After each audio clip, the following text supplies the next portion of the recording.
Good afternoon, and you're very welcome to this afternoon's Masterclass, which is Approaches in Compassionate Care. A very big welcome to those people from Waterford, and just to let you know, we are streaming live online, so that's why there are cameras. So for those of you who are inclined to itch your nose, be aware that somebody, even your mother, might be watching online. So if you are, we will have an opportunity at the end of the Masterclass to have some questions, but if you are going to ask some questions, just remember to raise your hand, because you'll need to speak into a microphone to make sure that the people who are watching online can hear your question as well as the answer. My name is Mark White. I'm the Director of the Nursing and Midwifery Planning and Development Unit here in the South East, and I'd like to thank Mary Prendergast and her team and Professor Wells for organising this masterclass this afternoon and for asking me to do the opening address. It's very miserable outside. I know we're scheduled to run for an hour and a half or so, so I'm hoping that it will run smoothly and that there are lots of people joining us online. In preparing for my opening address this afternoon, I thought about an incident that happened to me and my wife last year in relation to our interface with the healthcare system here in Ireland. And I hope you don't mind, I'm going to share it with you. And I know from listening to Professor Kagan and from Randall that they will allude to many of the things that I'm covering in my opening address. I hope you don't mind, but I spent last night writing these few words down. This time last year, my brother-in-law had an unfortunate encounter with an Arctic lorry. An encounter that only a 20-something-year-old, full to the brim with beer, could have. And luckily, he escaped with his life. He did, however, sustain a very serious laceration to his forehead and scalp, as the straps from the lorry caught his head and removed the flesh from the top of his cranium. And he, like way too many young men in Ireland on a Friday night, had too much to drink and decided that he'd walk home and really didn't think of any of the dangers as he staggered on his way home. Some might say he deserved it. But I know, as young men go, he's a good guy, and he's no different than many of the young men who I know in their 20s in our communities here in Ireland today. But the people in the small town where he lived never gave a second thought to what he deserved or what he didn't deserve, just what was required of them on the night in question last year. And as he lay on the main street, dazed and covered in blood, the local people, neighbours and friends, people from the community went out of their way to respond to his injury and this situation with attention, concern, empathy and compassion. Blankets and pillows arrived from nearby houses, and caring neighbours awoke his elderly parents to attend and gently alerted them to the horrific scene that they would find when they came upon the accident. Now, people in the town also offered to drive his parents the 20 miles to the local hospital to follow the ambulance, not knowing the extent of his head injury. And I want you to fast forward now 4 or 5 hours when later and the early hours of the morning, as myself and my wife arrived on the scene in the accident and emergency, to find him lying half asleep, with the top of his head bandaged, half gowned, but yet half naked, in a neck brace on a trolley in a hospital corridor. No pillow or blanket on the trolley. Apparently there was a linen shortage that weekend. He lay there occasionally groaning, full of self-pity and remorse, wholly embarrassed at what had happened, but yet in full view of the whole hospital corridor, waiting for an x-ray and not yet treated for any pain, and still awaiting to find out when he was going to be sutured or what his fate was. His head and neck were still covered in blood, although this was now dried, and his lips were stuck together with a mixture of blood and dried saliva. And when he went to speak, his lips actually tore as the first layers of skin parted as he tried to move his dry tongue, which was too rigid to operate. I immediately asked for an oral hygiene pack, some soap and water and a towel. He'd been 6 hours in emergency department at this stage. It was a long time coming, and as I stood there comforting my wife, who'd become very upset with the scene that was in front of us, I became very conscious of the very busy staff who were avoiding our eyes and even walking by a little faster as they approached the hospital trolley. And the reason that I recall this story for you this afternoon is because I'm really sorry to say that as a nurse, I just don't get it. I don't get it anymore. The story is no different from stories that you have, or your neighbours have, or even some members of your family have. So it's not unique, the story that I tell you here today. Why aren't the people who work in hospital and in health care more reactive, empathetic, compassionate and attentive in their workplace? Why can one expect to get more attention, more concern and more compassion and empathy from strangers in our community and strangers in our street than the professionals that are in our hospital today? And I know some of the staff who worked in that A&E department, and I know that they are great people, great nurses and great doctors. I know this. So what stops these great people and great doctors and great nurses from practicing their inert humanity in work? Is it an organizational, cultural thing?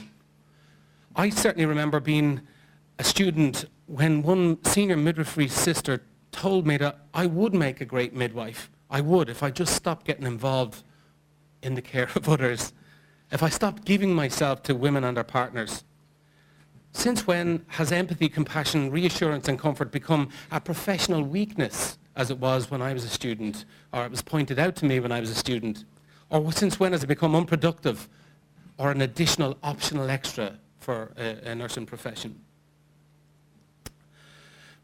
Reflecting recently on my brother-in-law's experience, I now think that the majority of people who work in healthcare, and I'm talking about us and the people who are in this room here today, appear to leave chunks of their humanity at the door when they arrive in the hospital for work. We desensitize ourselves from the suffering and pain, anxiety and distress of others in order to get through a productive or to be seen to operate effectively. We can, however, sometimes break out of that desensitized zone or that trance that we find ourselves in when it is someone that we know or love. But even then, when we know somebody or we're connected to others, we still find it difficult to engage or select the right gear of compassion or the right gear, and I'm using my driving analogies there, to deal with people. We just don't know sometimes how to operate that. And if you ask any of my children, or indeed any of your children, and for anybody who's joining us here today, who, when they've tripped or fallen or got hurt, who do they go to? It's certainly not me as the professional, because I've hardened myself over the years. So unless they need intensive care, it's not the parent who's employed in healthcare who they'll run to immediately for the sympathy and the comfort and the fuss. They'll usually run to the opposite parent. And I don't know if anybody here can find themselves in that situation at home. But it is our job as healthcare professionals to reignite or rekindle a workplace culture where we retain our humanity and our empathy. And despite the constant exposure to work-related stress and to patients who do suffer, we must try. And I use the term reignite and rekindle very purposively, because I believe that as human beings and as citizens of a civilized society, that we know and we understand how to show compassion, patience, attention and empathy. It just needs to be transferred to our workplace, our professional workplace. And I use the term workplace or culture, healthcare culture, very loosely because it tends to cover and include so much. And when I was thinking about this last night, I mean, workplace culture for me can be likened to a cheeky, bold or rebellious sibling, a really, really important part of the family or organization, but is blamed incessantly by almost all in the family during crisis situations. And is often highlighted as the problem child by those outside of the family. So culture change is important though, and it is a necessary ingredient, but it alone won't bake the cake.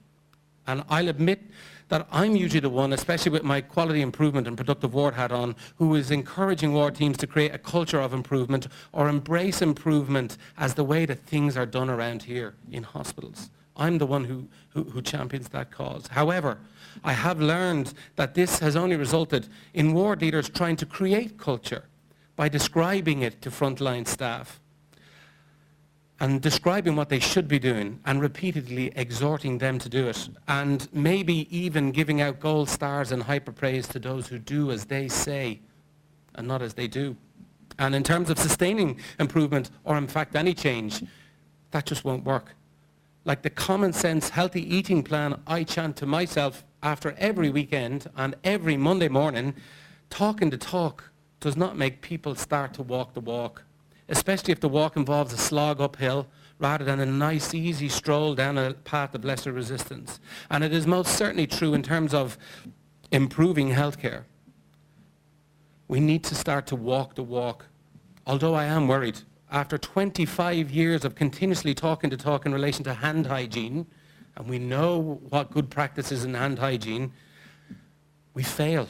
And it's the strongest example of culture failure that I can think of in healthcare.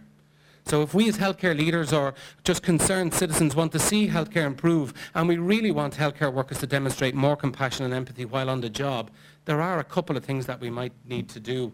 And on thinking of these last night, I think we should seriously seek to understand what might be interfering with the engagement of compassion and empathy in our healthcare system. And this means a complete change in focus for quality improvement practitioners, and a shift away from studying workflow, process improvement, metrics, key performance indicators, and starting to engage in the organizational or behavioral psychology of individuals as well as professional groups if we have to make a dent in this at all.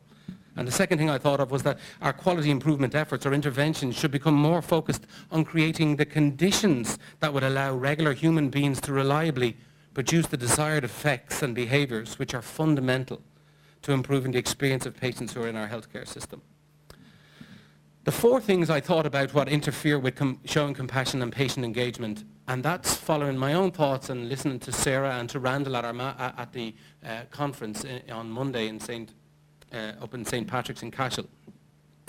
There are four obstacles that spring to my mind, and the first is the difficulty we have meeting the needs of patients and family. And I remember constantly feeling that people needed more from me as a nurse than I could provide. And sometimes they needed to talk for more time than I had available, or they needed a service or form of assistance that I wasn't sure how to get or how to procure for them. Especially frustrating was when patients in much discomfort needed something like pain medication at short notice. And I found that particularly distressing as a student nurse.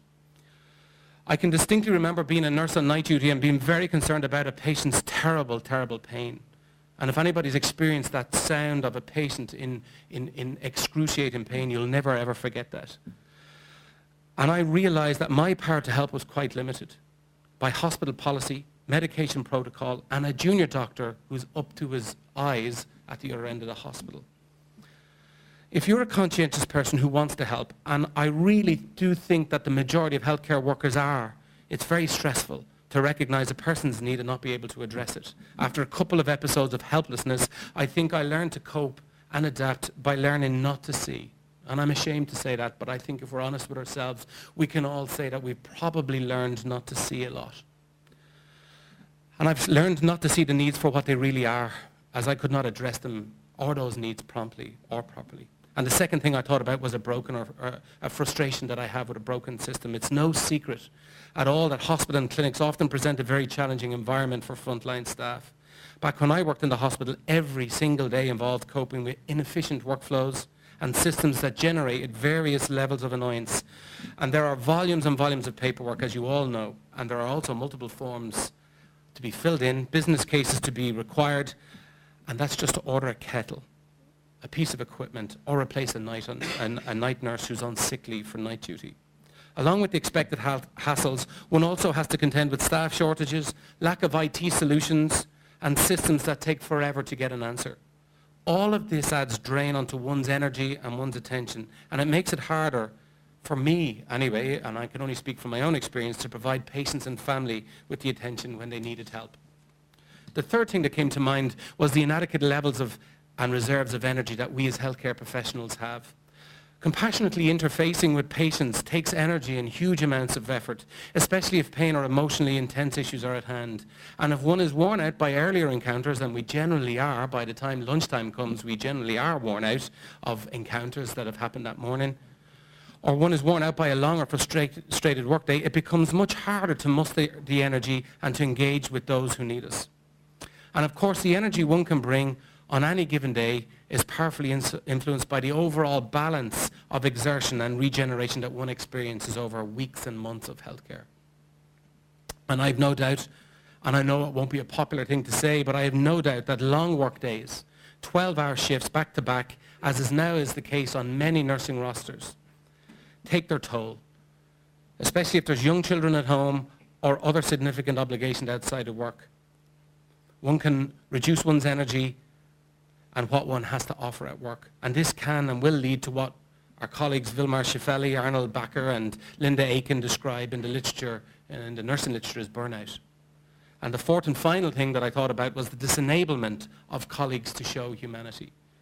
Cultural expectations with organisation, departments, wards and groups are very powerful.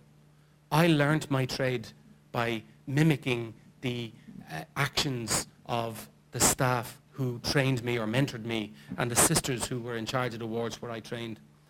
We do take our cues from these colleagues, peers and leaders. And just as I said earlier about making improvements the way that things are done around here by encouraging new ideas and innovation, the very opposite is also true. And I call that innovation. And that's the way that things are not done around here. And we have the very best example of this described in the Mid-Staffordshire report. That's really good people mimicking innovation and the way that things are done around here. So this afternoon we have a fantastic opportunity to unravel in much more details many, many more of these elements which I've reflected upon. We also are very fortunate to be joined today by some very distinguished guests who are here to stimulate our minds and help us to understand what is required to create a compassionate healthcare system. But not only compassionate, I think it has to reflect and be an empathetic and reactive healthcare culture. And to help us think about what it would or could look like once we start. And I very much look forward to Randall Carter and Sarah Kagan's views, perspectives and experience as they are the true champions of the cause. And I'd like to thank you for your few minutes today. Again, I'd like to thank Mary Prendergast, who is here now, who has organised today. And I'd like to hand over to Professor John Wells, who is going to do some general introductions here this afternoon. Thank you very much.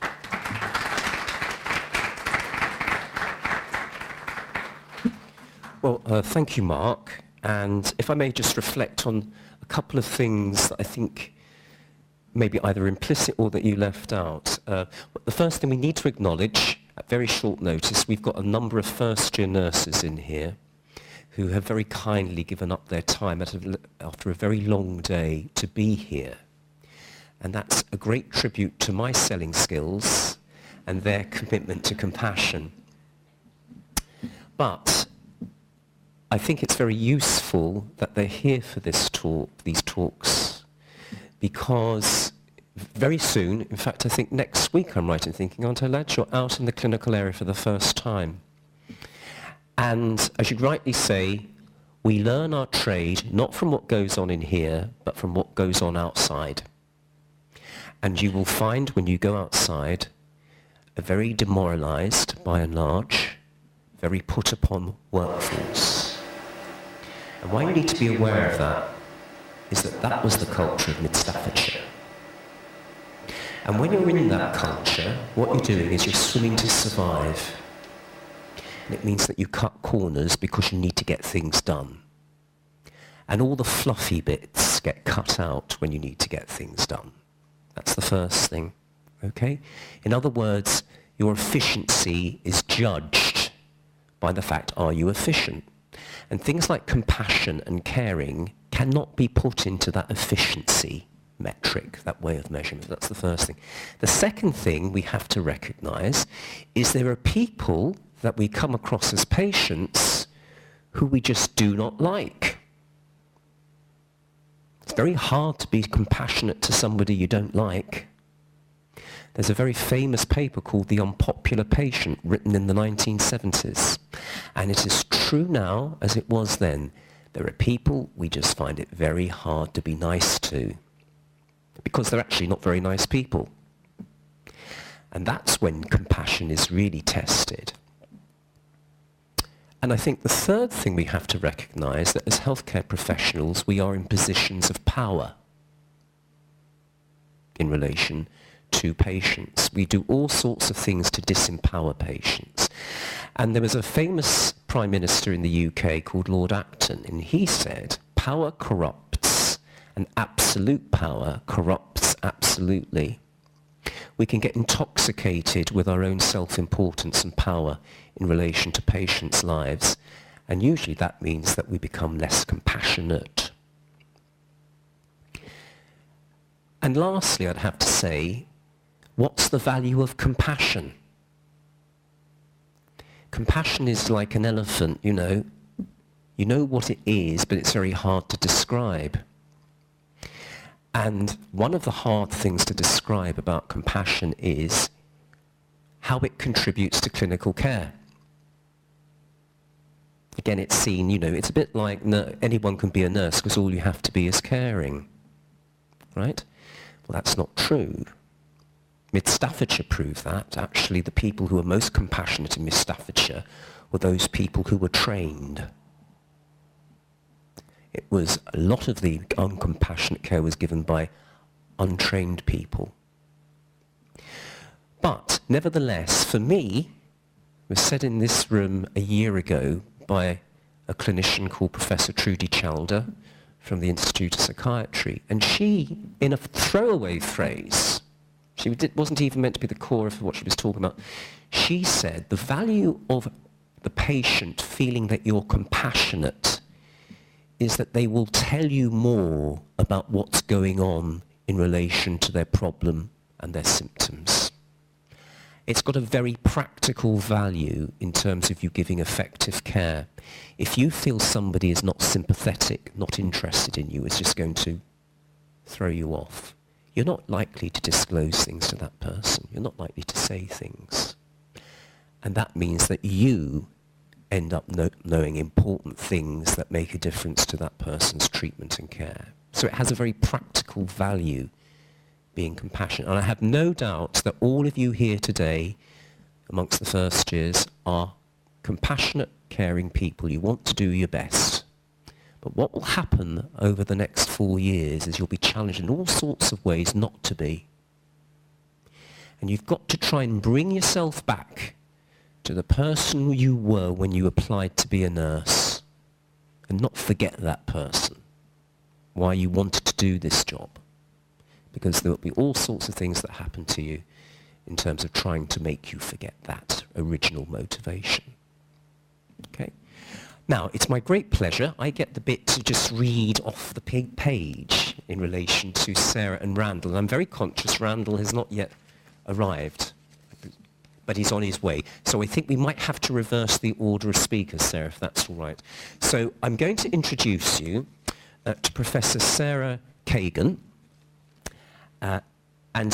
Sarah is the Lucy Walker Honorary Term Professor of Gerontological Nursing at Pennsylvania State? University of Pennsylvania in Philadelphia. And she is a clinical nurse specialist in the Living Well program at the Joan Carnell Cancer Center at Pennsylvania Hospital. And she's a consultant in the Penn Center for Human Appearance. And she's currently adjunct professor at the American University of Armenia. I didn't even know they had an American university. That's amazing, isn't it? She's visiting professor at Oxford Brookes University, Faculty of Health and Life Sciences, and she's an honorary professor in the Department of Community Medicine at the University of Hong Kong.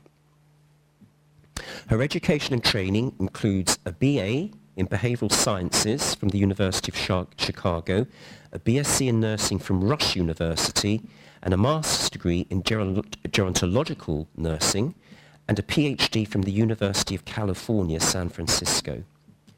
And since arriving at the University of Pennsylvania in 1994, Sarah maintains an educational focus in undergraduate nursing education, as well as interprofessional continuing education.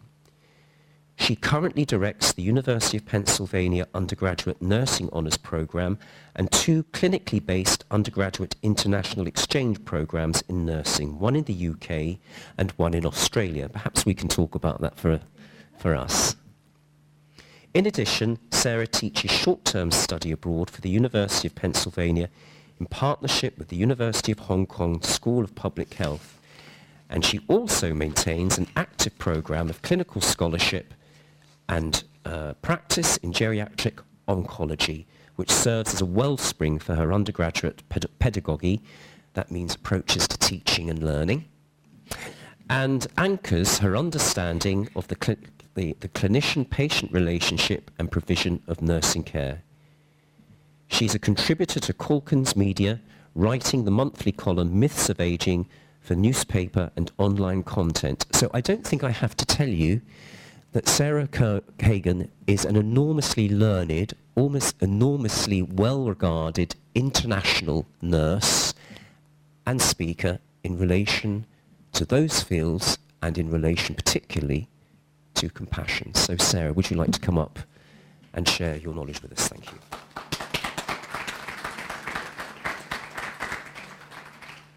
Thank you so much for that introduction, Professor Wells. And I have to say that my mother is happy. I don't know if my mother is watching online. I forgot to tell her to do that, but she does love this sort of thing. And she is a reminder to me that we shouldn't have to think about compassion, but we do.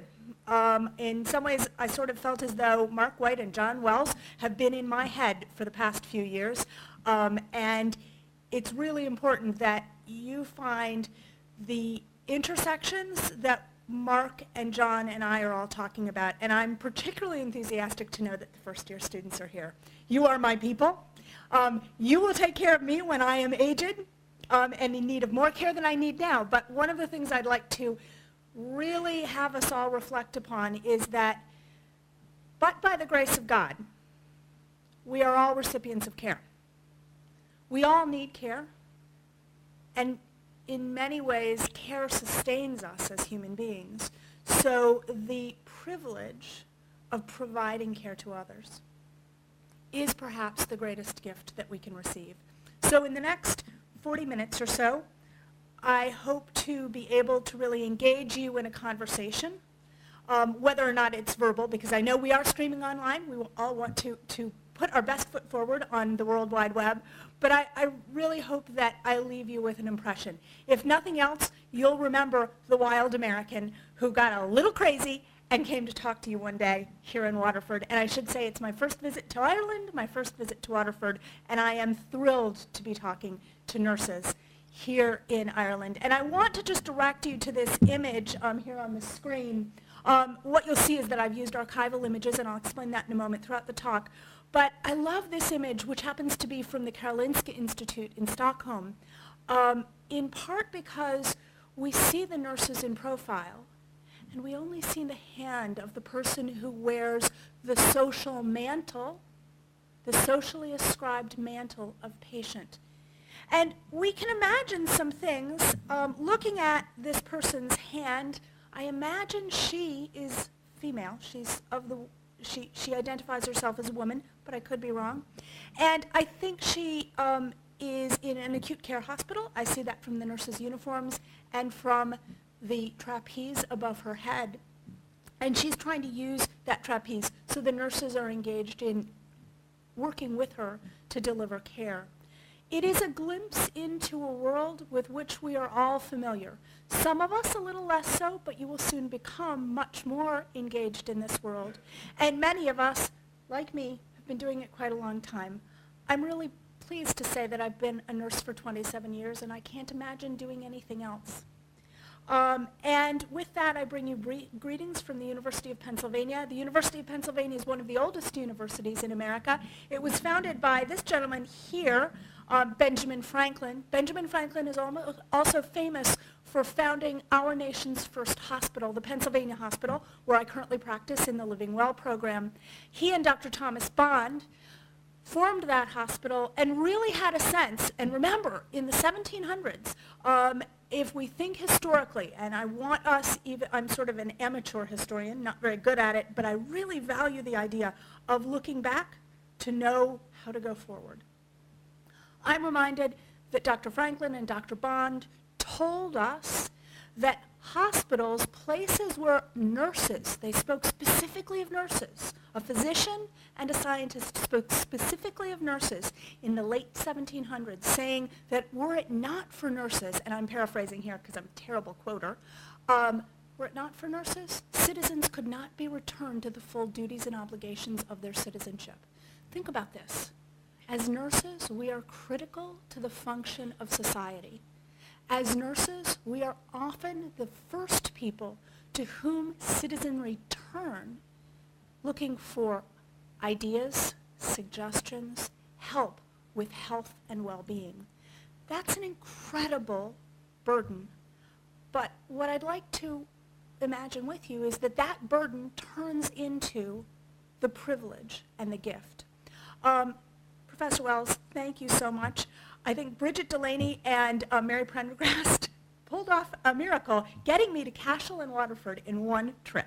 So I'm thrilled to be here, and I am here because Brendan McCormack at the University of Ulster and I are the editorial team for the International Journal of Older People Nursing. It is the career of the future. Just remember you heard it here. And he invited me to Ireland and has allowed me to enjoy this incredible country and great, great society. And with that, I thought I'd bring you an American perspective. I find comparison incredibly valuable. And part of that comparison is a multisensory experience. There will be words behind me, there will be images behind me, and there will be the words that I am speaking, and yes, it's true, the gestures I am making. I tend to be a little over the top sometimes when I speak about caring for people as nurses. And part of this then are the archival images that I take from our National Library of Medicine's image collection. And I encourage you to look at them and to think about what they call up for you. What does the image behind me of a nurse who is caring for an older woman, so a young nurse caring for an older woman in her home, doing her hair represent? A seemingly simple task, but if we put in the professional context of nursing, doing someone's hair is vastly more important than many other tasks. Tasks that we think of as much more nursing, like administering a blood transfusion, something that I always remind my students is the most dangerous thing they will do on a daily basis if they practice in acute care, or administering medications. It is not the doing to, but the partnerships with that create who and what we are as nurses, because we do not exist without the people who need our care. And so I've got objectives for you around compassion, but I will say to you that in some ways talking about compassion for me is incredibly hard. Why? Because I can't imagine that we do have to talk about it. What is the social context that has resulted in the situation that we're concerned about exactly what Mark described? That we are in situations where we've become hardened, inured, beleaguered by caring. What is it that makes my students, and perhaps you are the same way, come to me and say, hey, I am a compassionate person and a good communicator. You do not need to teach me how to be compassionate and how to communicate. And my response to them is, let me tell you about how your innate human capacities, and some of us are more gifted than others, your innate human capacities for compassion and for communication are not going to result natively in nursing care. You don't just add theory and evidence, stir it all around in somebody's head, and come up with nursing. I hope you've brought some objectives to this session where you'll hear from me and Randall Carter about what is going on in America so that you can think about what it is that's important to you, how you will shape your own self and identity. And I'm going to sort of do 4 things today. Give you a little bit of an introduction, teach you about the American context for the conversation around compassion, and try to direct you toward comparison so that you can think, who do I want to be? How do I want to be? Who am I going to embody as nurse? What will that look like? Not forgetting your pre-nursing self, if you will, but rather cultivating that person, cultivating and socializing that person to become the nurse every person needs you to be. And so that's one of my pearls for you today. I've said this to students, and I practice it in my own nursing care. Be the nurse that your client, patient, neighbor, friend needs you to be. Don't be the nurse you think you want to be, because it's not about you. It is about that person. And I will say, for a very long time, I didn't talk about compassion because compassion is so close to my heart as a nurse that in some ways I find it very painful to talk about its absence. And I also think that talking about compassion is somewhat reductionist. I very much value it, but I can't understand compassion, and of course I don't have time, because we'd run out of time today. I don't have time to talk to you about how compassion, humility, understandings of power. John, when you talked about our understanding of power as nurses, I wanted to stand up and applaud you because we forget how powerful we are. We forget that we need to have humility. And Mary actually asked me that on Monday when I was in Cashel at the St. Patrick's Hospital Compassionate Care Conference. What about power and humility? Why did I bring it up? I bring up power and humility because they put compassion in the context of the relationship of care. So here we are. My understanding of compassion really has to do with relationships. And it's true, I think about the world as an aging global society. And I would encourage you, if you haven't considered yourself to be a future gerontological nurse, if you are a pre-registration or postgraduate student, please do so. Because if you look around the world, we are aging more rapidly than we ever imagined. And I've realized that conversations about compassion need to sort of surface taken for granted conversations. Because while the public believe, while your friends, neighbors, and relatives believe that nurses are compassionate, all too often they are really brought into situations, as Mark described, in personal ways, where we realize compassion just went out the window. What's wrong here? And remember, compassion is a fundamental emotional response that we have for the existential plight of others.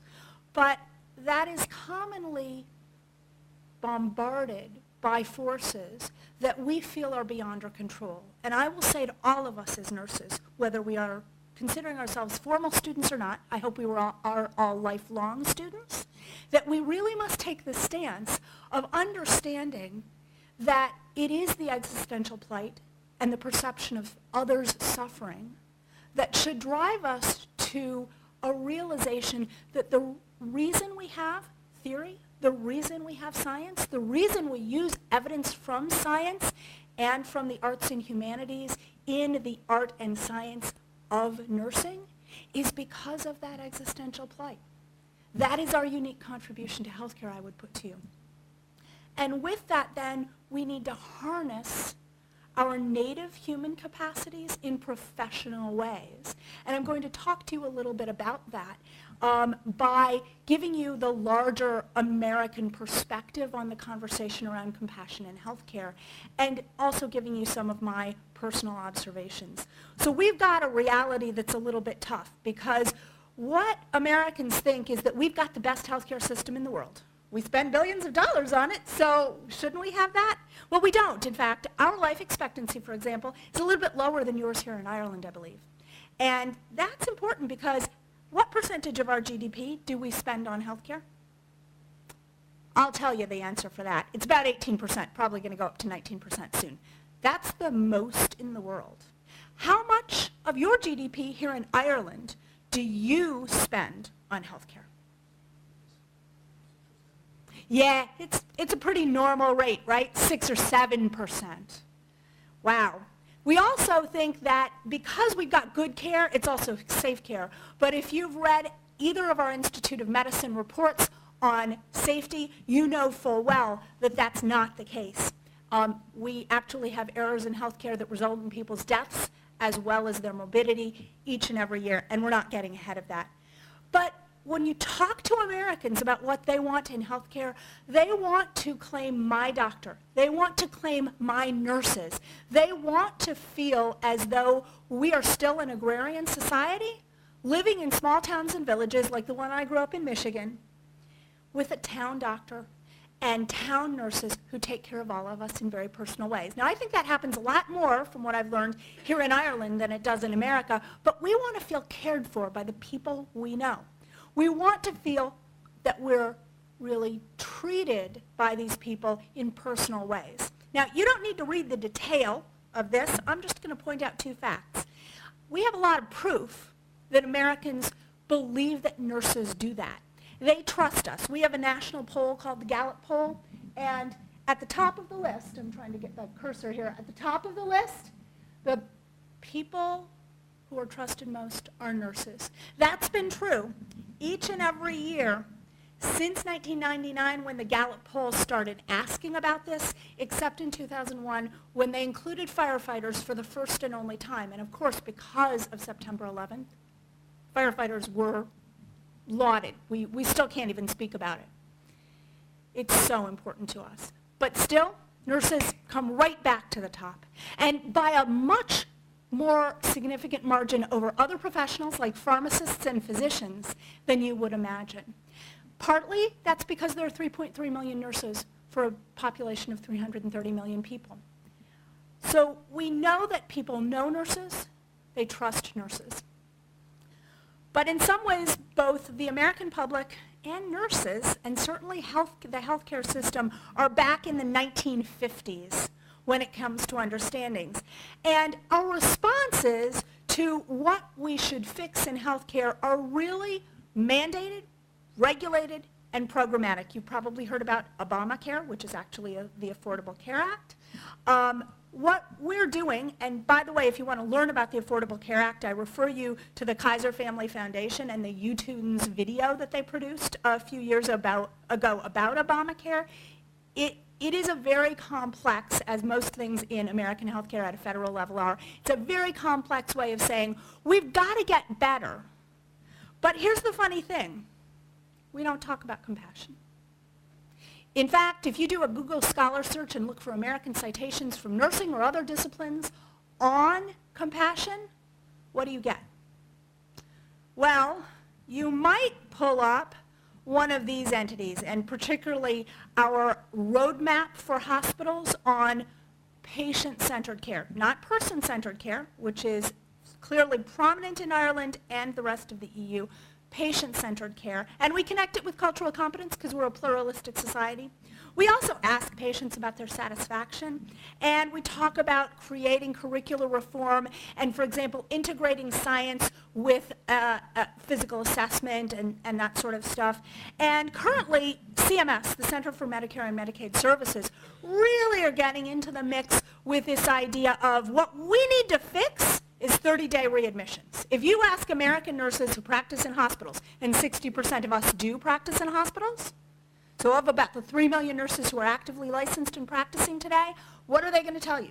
They're going to tell you, compassion? No, 30-day readmissions. CMS is our major payer. Medicare is our major funder for health care because remember, we don't have a national health care system. And what are nurses being told in hospitals? So if you would come to America on exchange, what you would learn is you better make sure that if you discharge this patient, the patient doesn't come back, at least for a month. It can't be an unexpected oopsie-daisy admission of something went wrong. And as a result, what we've really got is a national conversation that says this is about regulatory mandates, it's about funding, it's about pay for performance, it's about nursing really changing its systems in order to meet these mandates. Do we talk about compassion? Not really. In fact, caring practices are lost. You'll hear older people talk about, you know, I remember when nurses used to give back rubs. And everybody thinks, oh, back rubs, not terribly significant. But in fact, if we read the science, if you look at the evidence, body work, massage therapy, for example, has profound effects on the brain and the body. But everybody poo-poos it as fluffy stuff. When John said the fluff goes away, the American perception is, yeah, being nice to people, no, that's customer service. You should do it. But we have a lot of evidence that points to the idea that we do it because we should. We don't do it because we recognize the existence of that other person, that person we could be. And so we've really got very little there. Now, part of that for nursing is that we, and if you have friends, has anybody visited American nursing schools at all? Yeah, so John has. If any of you in your career come over and visit America and then come back and say, wow, I'm really glad I practice in Ireland, that's probably because we've sort of swung the opposite way from Ireland, for example. We spend a full 2 years in our undergraduate programs, but only about 38% of our graduates go through baccalaureate, 4-year baccalaureate programs. Most go through 2 to 3 year associate degree programs. And what happens? What happens is we say theory and science count most. We'll get to practice in the second year. So practice is much delayed. We never do it in the first year, or almost never. And we distance people from the practice experience in supernumerary clinical groups. And we spend very little time reflecting and thinking about relational skills. Well, Hildegard Peplau, a very famous American psychiatric nurse, talked to us about therapeutic communication in the 50s and 60s. We no longer, I, who went to school in the 80s, learned how to do process recordings. Do you do process recordings? No, I'll explain that if you want during question and answer. You'll love the idea. Trust me, I did. In fact, they seem onerous and burdensome, but they teach you a remarkable thing about communication.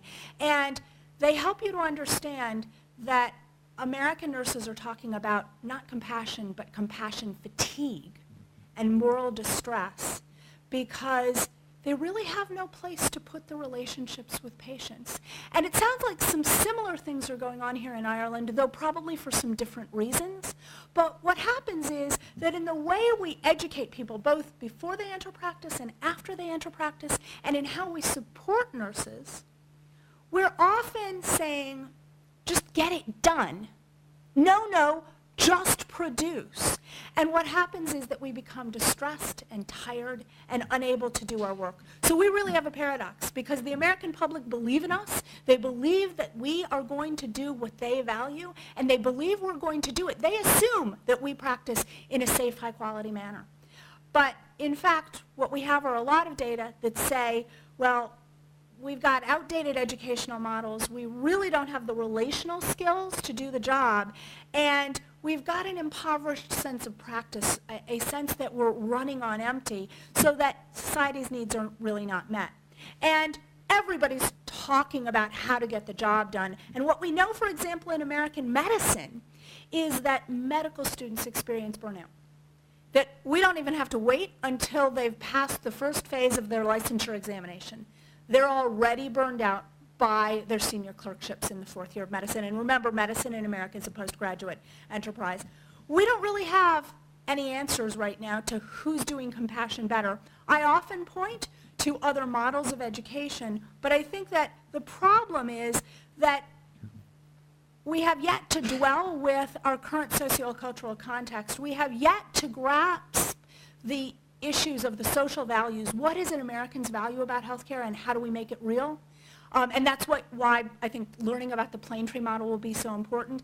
And we have yet to really address the gaps in our educational systems and in our cultures of practice to say, hey, when you receive care, what does it feel like, and how do we do it? So I'd put to you that what you want to do, particularly for those of you entering your first clinical placement, is that you want to keep your eyes on, and it's hard because you're nervous, you're anxious, it's scary to take care of people for the first time. And notice I didn't call them patients, I called them people. Remember, they're people. They have lives, they're your neighbors, they're your friends, they're your relatives. They're as close to you, as Mark pointed out, as the people you care about. That's what cuts the distance down. That's what helps us realize that the fatigue and the distress are bridged when we know people. So I'd ask you to think about these issues and think about, what is it that you want to learn more about? How is it that, for example, a comparison looking at America makes it easier, for instance, to look at Ireland?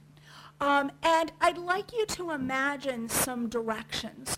What is it that you can do to take charge? So here's something that I think is important about power. If I'm going to talk to you about your education and skill building, one of the first things you can do to realize the nature of the nurse-patient relationship, I think, is to realize how to care for yourself. Nurses are not very good at caring for themselves. And as a result, then, we often dismiss the care needs of other people. And you're thinking, what do you mean? That is so silly. But I want you to reflect upon this. I want you to reflect, for example, upon the unpopular patient, or the people that Jill Mabin in the UK referred to as the parcels rather than the poppets in a geriatric ward in a great paper. So if you want to look up something on Google, Google Jill Mabin, M-A-B-E-N, parcels and poppets. Great, great paper, and a really great illumination of the unpopular patient in the 21st century. And that is, how is it that you reflect and respect the person who really is sort of in a place of being unpopular? And what I'd say to you is, I have a patient like that, Thomas. Thomas is a patient. And I think I've told you about him, Mary. I think I have. Thomas is a patient I inherited. Sarah, go see that patient that says the chief of hematology oncology. I'm like, oh, no, please. Well, that's because he just threatened to kill her. In fact, 3 different people have tried to kill Thomas. He's had attempted murder committed toward him. I don't even know how to say that. He hasn't been murdered yet. He's a tough old bird at the age of 78. 3 different people. He's been stabbed, he's been shot, he's been hit over the head. He would tell you that the radiation oncologist who treated him for head and neck cancer, which is how he became my patient, actually was the 4th attempted murder. But I remind him that Michelle, his physician, is really a very nice person, and she did not mean to kill him. In fact, she saved his life. But Thomas is someone for whom his antisocial perspective is paramount. The world is black. He wants to be angry.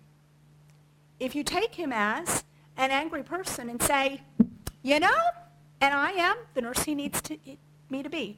This is not my native self. I say, yeah, Thomas, I know. This world is getting me down. I cannot believe my work, but what I'm interested in is how the hell are you?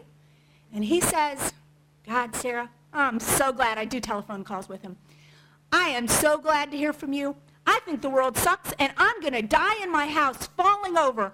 It's because he won't do his physical therapy. Yes, he will die because of that. But it doesn't really matter to him. He will die. He knows he'll die. He'll be angry about it. But he says, Sarah, I love you. You're my nurse forever. And that's only because I swear at him and tell him that my world is blacker than his is. Think about that. He's a completely unlikable patient. No one wants to go in and talk to Thomas when he's in the hospital. I'm like, yeah, I'll go in. I'm just going to tell him he has no idea what bad is and what would we like to do to him. That's something that you can do. I want you to cultivate some really sophisticated habits. I want you to think about how you're going to reflect compassion and care in your very being. Try doing it without even uttering the words.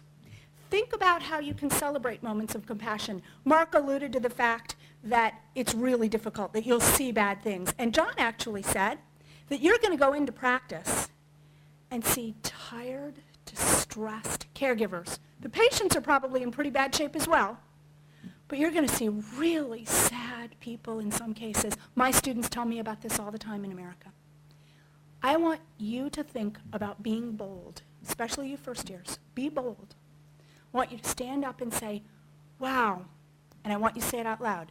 I was really, really impressed by how you took care of that patient. That must have been difficult because you looked tired, but I wanted to tell you that you made a big impression on me.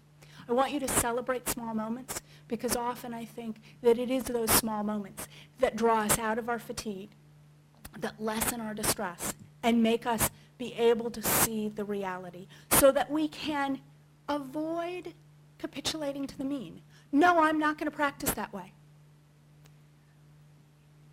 It's good to remember that you're going to have to sleep with yourself at night. You might sleep with somebody else as well, but you're really going to sleep with yourself.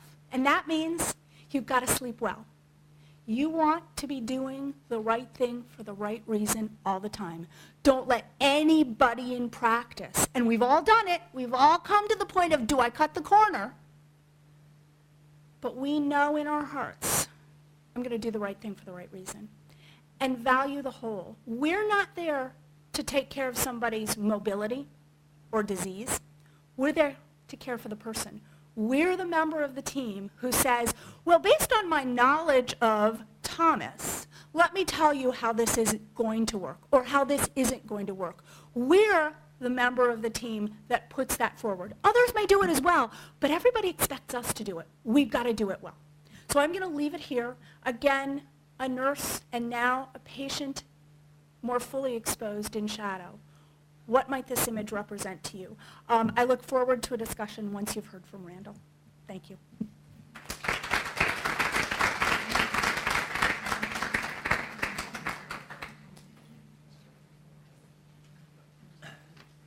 Okay, many thanks, Sarah.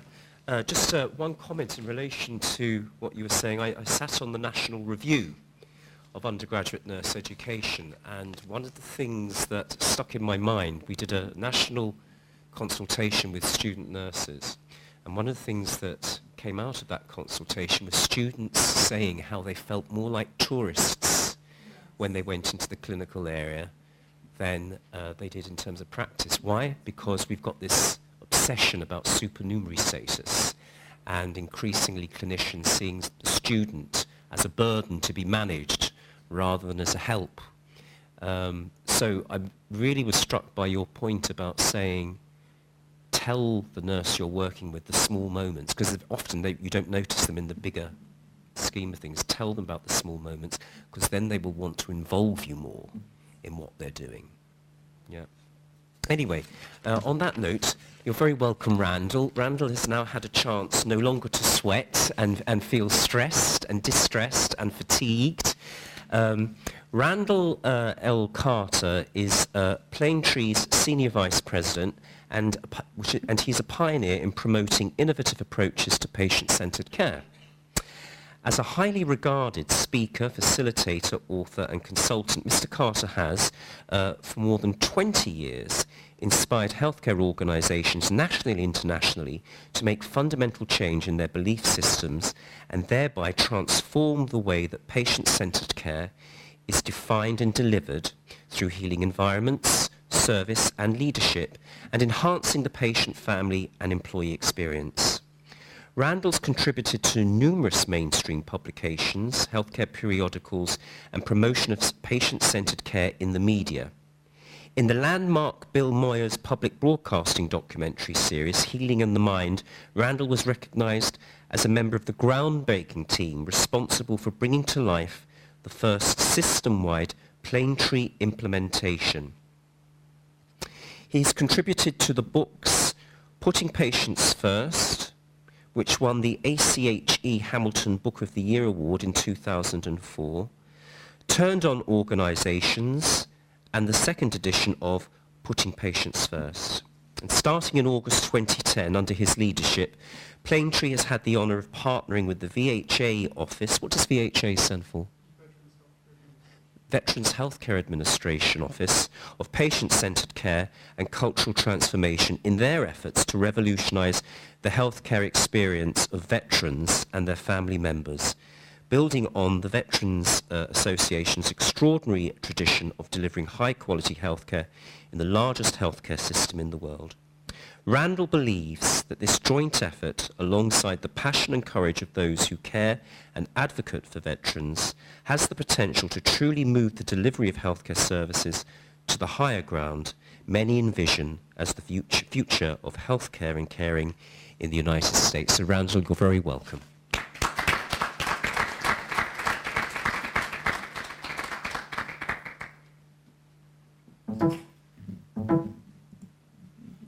Just a moment to get my slides loaded up, but just want to say how happy I am to actually be here. I spent a little time touring your city, and I actually had a GPS and I was still challenged to get here, so but, it's a pleasure to be here. Now, how many people here have been to the States? Okay. Has anybody been to Oregon? Yes? No? Oregon, yes? All right. So one person, please raise your right hand and repeat after me. I swear, no, it's not true. I swear, if I'm ever in the U.S., I'll come to Oregon, specifically the Dalles, Oregon.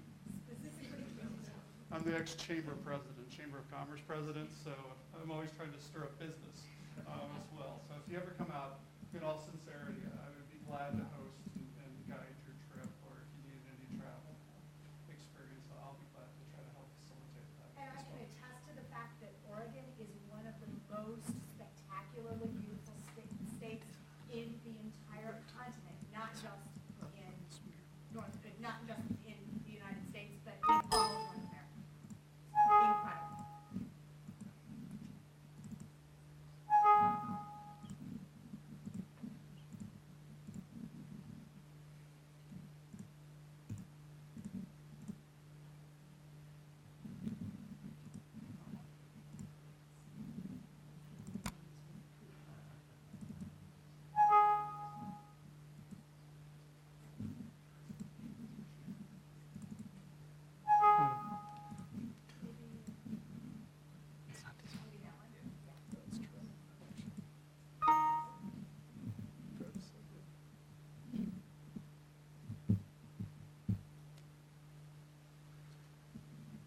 All right, so this is a presentation from earlier this week, but I think it's close enough for us to be successful today.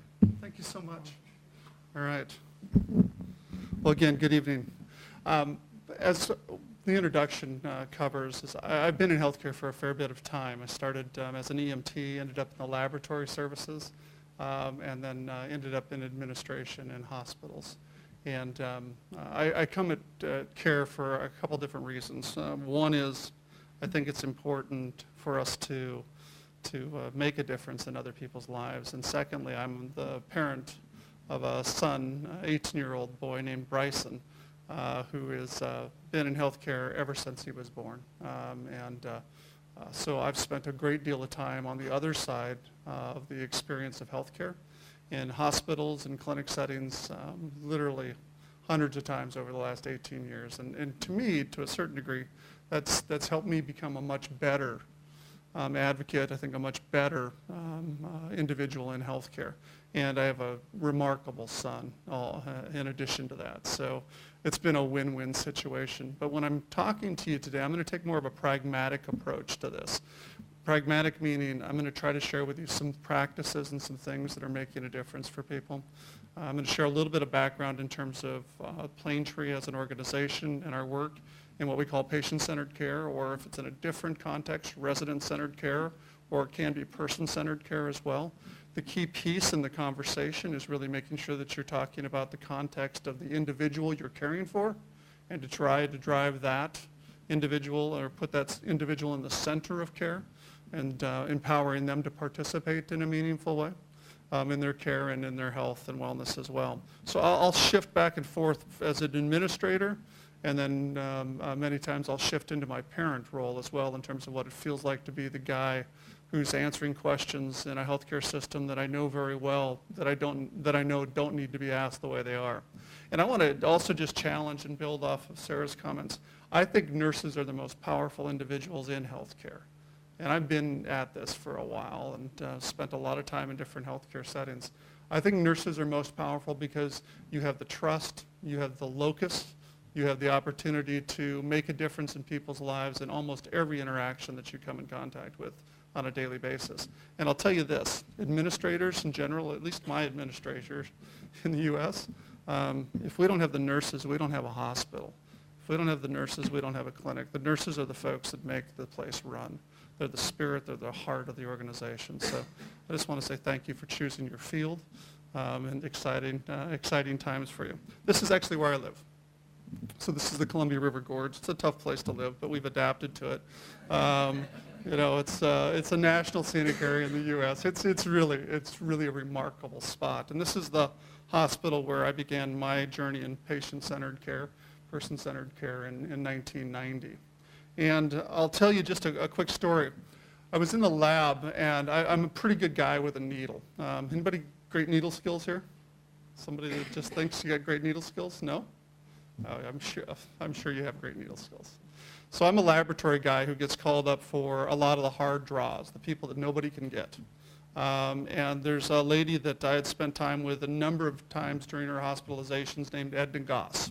And so I walked into Edna Goss's room at 5:15 in the morning to do a draw on Edna. And Edna and I had become friends. And I walked into the room and walked over to the bed and I said, "Good morning, Edna. You know, it's great to see you again. I'm sorry that you had to come visit, but if you do, I'm glad that I get a chance to visit with you." And she looked at me and she said, "Oh, Randy, it's so good to see you." And I took that, you know, personally, I felt good about that. And I started getting the tourniquet out and pulling her arm up and starting to get ready to draw Edna. And she said, "Randy, I know that you're in a hurry, but could you just slow down for a moment and just hold my hand?" And I said, "Edna, we're going to take great care of you like we always do. We're going to get you out of here. You're going to be great. We're going to do good things." And she said, "I'm worried this time, Randy." She said, "I don't think I'm going to get out of the hospital this time. We've talked before, but this time is different. If you would just hold my hand." And so in the back of my head, I'm going, got to get all the draws done, got to get the samples back in the laboratory, we've got to have results on the charts by 7 o'clock for the docs. And then on the other side of my head, I'm thinking, I need to hold Edna's hand. So I sit down on the side of her bed and I hold her hand for about 3 minutes. And we talked a little bit, and then I ended up drawing Edna, and I said, Edna, don't forget, we're going to take great care of you. I'll look forward to seeing you again. 3 days later, Edna's obituary was in the paper locally. And I got to tell you, I think the thing that made the biggest difference in my view of patient-centered care was that moment with Edna Goss, because it all of a sudden brought home to me in a different way the importance of really being there for people, really being there with people. And it was a life changer for me. And so when the opportunity came up in our organization for somebody to lead the work in patient-centered care, I had just recently come off of that experience with Edna Goss. And I said, when the CEO asked me if I was interested in the job, I said, yes, I am. Thank you very much. And so I've been doing that work since 1990. And I think the spirit of caring, the spirit of what we do on a daily basis is the thing that you can bring to the table that is truly uniquely different in your own. It's your gift that you have to share with other people. Does that make sense? The idea of really being whole and completely present with people? You're going to get a chance to do that in nursing, and I think that's one of the marvelous pieces about the profession. So Planetree as an organization has been around since 1978. We were founded by a patient. We're not a company that makes a profit. We're a company that is founded to try to change healthcare, fundamentally from the patient's perspective.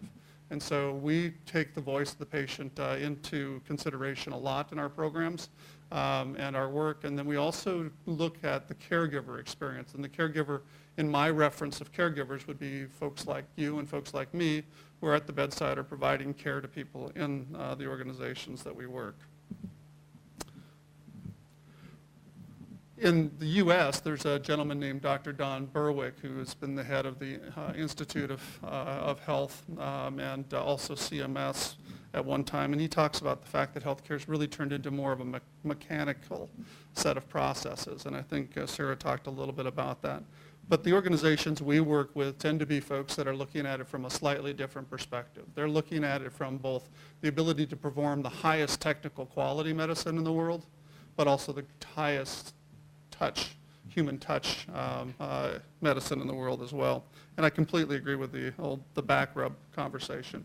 Because when we do focus groups with patients, a lot of times they'll say that was something that they really enjoyed but don't get to see anymore.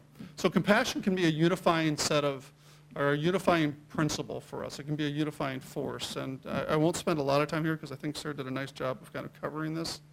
But when we talk about compassion, what we're really talking about is taking it from beyond a philosophical or conceptual stance. And what does it mean to bring it to life in a real way when Edna Goss looks at you and says, I'd like you just to hold my hand. That's when we have an opportunity to take our theory, our technical skills, and bring our humanity to the practice of medicine in a different way. I'd like to read to you a poem that was written by a very dear friend of mine, a nurse who was a pediatric oncology nurse, and then she was also a nurse at Planetree.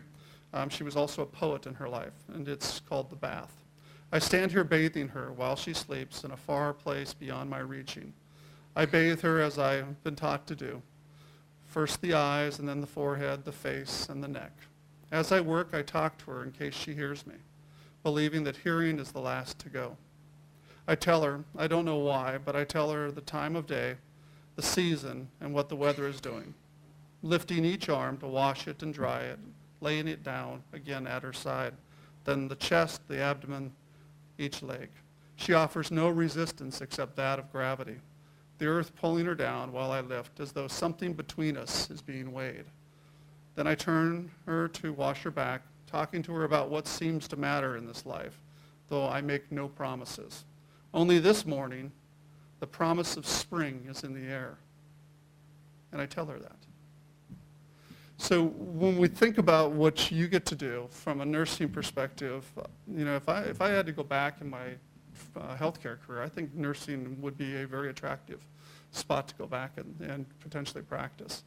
And it's because you get a chance to address some of the main concerns that people have when they come into the healthcare system. In a survey in the 1990s in the U.S., over 90% of the patients who come into a hospital at some point in time consider their mortality. So they could be coming in just to get a blood test, or they could be coming in for cardiac surgery, but they think about the fact that they may not get out of this healthcare experience. And so the level of fear and anxiety that comes with a patient is exceptionally high. So your ability to mitigate some of that is important. And here are some of the things that we've heard from patients in literally thousands of focus groups with patients over the last 35 years. Any of these a surprise to anybody? Are they different in Ireland? The interesting thing about Planetree is we actually work in 8 countries.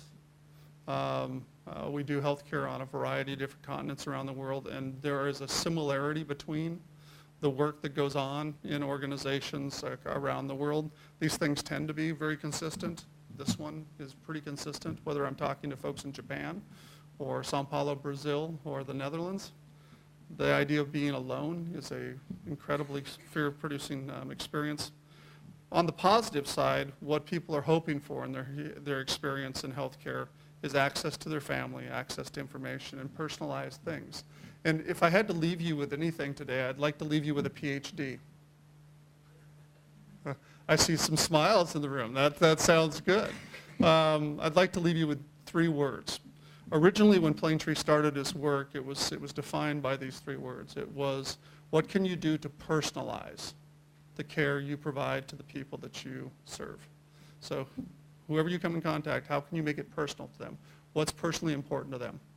What can you do to make it different and unique? Secondly, what can you do to humanize it? Reduce the fear, the anxiety, to help connect with them at a human level. What can you do to improve that human stance? And then the last one is demystify. What can you do to provide them access to information and understanding that allows them to participate in a meaningful way? Does that make sense? So you all just received a PhD. Congratulations. If only I had that kind of power. So we've got, in the U.S., there's a lot of work, as Sarah mentioned, on trying to make a business case, which unfortunately in our environment is kind of required. You have to be able to say that when you do these things well, it makes a difference in outcomes and patients' in lives. Intrinsically, we know these things, but now we're starting to measure them in such a way to be able to get people's attention. And the fact of the matter is, compassionate healthcare makes a difference for patients, and it makes a difference for caregivers. And it allows us as caregivers to answer a simple question that most of us went into healthcare to do, and that is, we wanted to make a difference. And so how do we go about doing that? And remembering that people remember their healthcare experiences for literally years. I fly on a lot of airplanes. Has anybody flown here? Okay. Has anybody ever had a great or a bad healthcare or a bad airline experience? Yeah, almost all the hands. Every time I fly, somebody sits next to me. And usually sometime during the flight, they'll look over at you and go, so what do you do? And I say, I'm in healthcare. And that usually engenders 1 or 2 responses. It's either, oh, that's fabulous. Oh, thank you, bless you. Or the second one, which is, let me tell you something. Usually when they say that, let me tell you something, what they're going to tell me is some story about where those fears that we showed and talked about just a second ago happened for them in a very meaningful way. And one of the most powerful stories I ever received was from an 80-something-year-old man who, when he told me, let me tell you something, he said, when I was 11 years old, my mother died of cancer. And he said, I was 11 years old, not 12. And he said, that was very specifically important because you couldn't come into the hospital unless you were 12 years old. So my last memories of my mom were waving at her from the parking lot in the hospital, hoping that I was looking at the right window while she was waving back at me. He says, you need to change your system. And I said, yes, we do. And he told me that with tears running down his cheeks. And he was in his 80s, and that happened when he was 11 years old. So how powerful was that experience for him? It's something he carried for his lifetime. When we talk about the difference we can make on a daily basis, it tends to be those very small things. And you capture those and you see those. And my encouragement to you, as Sarah talked about, we've got to learn to take care of ourselves as well. Look for those great things that happen, and they come in very small packages, like this comment from this little girl who wrote something in a book that was placed in a waiting area that was just there to capture the difference that somebody had made. And so when we get those, we put those in our fuel tank, and we go and we get better at what we do, and we keep doing the good things that we're capable of doing. This is not a modern debate, this idea of putting the person or the patient at the center of care. It's been around since the beginning of the profession. It's nicely and eloquently captured here by Dr. Peabody. Must be entirely impersonal, or maybe entirely impersonal, but the patient, it must be completely personal. So some ideas for how you might go about organizing this, and this is what our organization does with organizations, is it helps them think about how can you make person-centered care a priority, how can you talk about it, how can you really bring it to life. And some of the places we look are our human interactions, access to information, how we engage families, the healing environment, the health of the community in which the people live because they are connected to the community, and the spiritual or the mind-body function that's part of the human process as well. So I'm going to talk about a couple things here. One is in miscommunication, 80% of the errors that happen in healthcare a lot of times are around miscommunication with information within our environment. That's not unique to the U.S. While we have our serious problems about this, this is a global problem. So one of the ways that people are solving this is to do bedside shift report. Do you do this now? Okay, yep, good. Check. Ireland's got this figured out. Nicely done. So the goal here is to really try to create some connection between the patient and their caregivers, that there's a clean and warm handoff, as we call a lot of times, that the patient has the opportunity not just to hear the exchange of information, but has the opportunity to participate in a meaningful way in the exchange during a change of shift. And what we find a lot of times is patients really want to say thank you to the nurse that's leaving. In focus group work, I hear that all the time. I only wish I would have had a chance to say thank you to Fiona, or thank you to Mary, or thank you to Sarah. But I never got a chance to do that. There's a great deal of desire for that closure there on their part as well. So what we find is by taking very simple approaches, pragmatic approaches, thinking about the patient's role and experience in the overall exchange of what's going on, we can systematically change the way they experience and participate in their care. This is a Tag Your It program at one of our hospitals, but it very systematically goes about what a bedside report could look like, and it's exceptionally powerful and very well done. And it creates outcomes that are different. Things to remember, you're going to do this in semi-private rooms. You have this a much greater degree than we have. Do you want to have a shift report happen while you're asleep, or would you like to continue to sleep? Or is there a patient or a patient's family member involved, or are they really involved in the process, or questions to ask? Because a lot of times I'll work with healthcare organizations where when you ask the question, do you do this, they shake their heads and they say yes, and then when you actually look at the practice, it's really a pretty high-level practice that doesn't distill out all of the value that could potentially happen there. In this hospital that did this work, you can see in the blue columns, those are the gains that they made post implementation of bedside shift report. And these are important pieces. Again, these lead to quality and safety gains and outcome gains across the board.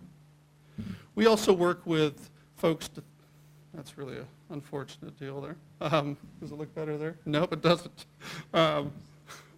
We also work with folks in terms of access to their medical record. So if you were checked into a hospital, let's say that happened, how many of you would like to be able to read your medical record? Okay, almost everybody in the room. Second question, how many people think that would be easy to do? So we went from every hand in the room to no hands in the room, okay? So let's read this little note here. As part of the Planetree philosophy, patients are encouraged to read their medical record or chart. So what we actually do is, and I'm going to go off camera here this direction. We actually meet the patient. Hi, Sarah. My name's Randy. That's exactly what I was trying to do to you. My name is Randy. We're going to take very good care of you, but while you're here with us, you have the right to read your medical record, and you have the right to understand it.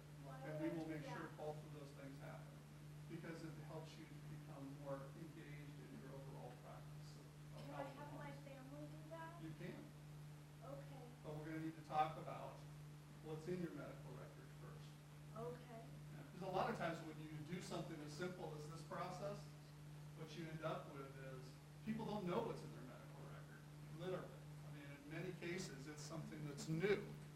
And so by giving them that opportunity, what you're doing is you're putting them in a very specific and empowered place. Now, patients can say, no, I don't want to read my medical records. And is that a right answer? Yeah, it's up to them. This is about allowing them to make choice within this environment. How many people think this is a good idea? How many people think it has some challenges? Yeah, the great news is we've actually been doing this since 1982. So we have literally, we work in 500 plus healthcare facilities and spaces around the world. So there are hundreds of people that are already doing this in sizes of facilities of 25 beds to 2,000 beds in clinics and in hospitals around the world. So the great news is there's pioneering work, and you can take that work and then leverage it out from there. Here's another piece that will probably stun a few people in the room. It's not only that you can read your medical record, but in a number of organizations, the patient can write their own notes. I see some eyes shifting. So, and the great thing about that is then the patient has the ability to help inform and check a little bit of the process. Two stories. Walked into an ICU one time where the patient said, I saw that as I was making my notes this morning, I saw that you had charted that I had slept well last night. I just wanted you to know. I wrote in my note that you must have come in while I was napping because I slept very poorly last night. Another situation where the patient had given access to the family member, and the family member said, when I read my mom's chart, I didn't see anything in there that talked about her being allergic to penicillin. It seems like that would be important. Those are two different kinds of experiences that show some of the leverage capacity of an idea like this. We had a whole group of juvenile diabetic patients that were brittle diabetics, so, big swings. They started taking charge of their health care when they came into the hospital, started to write their own notes in their chart. They continued that practice when they were outside of the hospital. We literally stopped seeing them in the hospital. I mean, they went from kind of passively involved in their care and their health to actively involved, and thereby it changed the way that they experienced life. Does that make sense? So this is just one idea when we think about from the patient's perspective, how might we go about engaging in a slightly different way?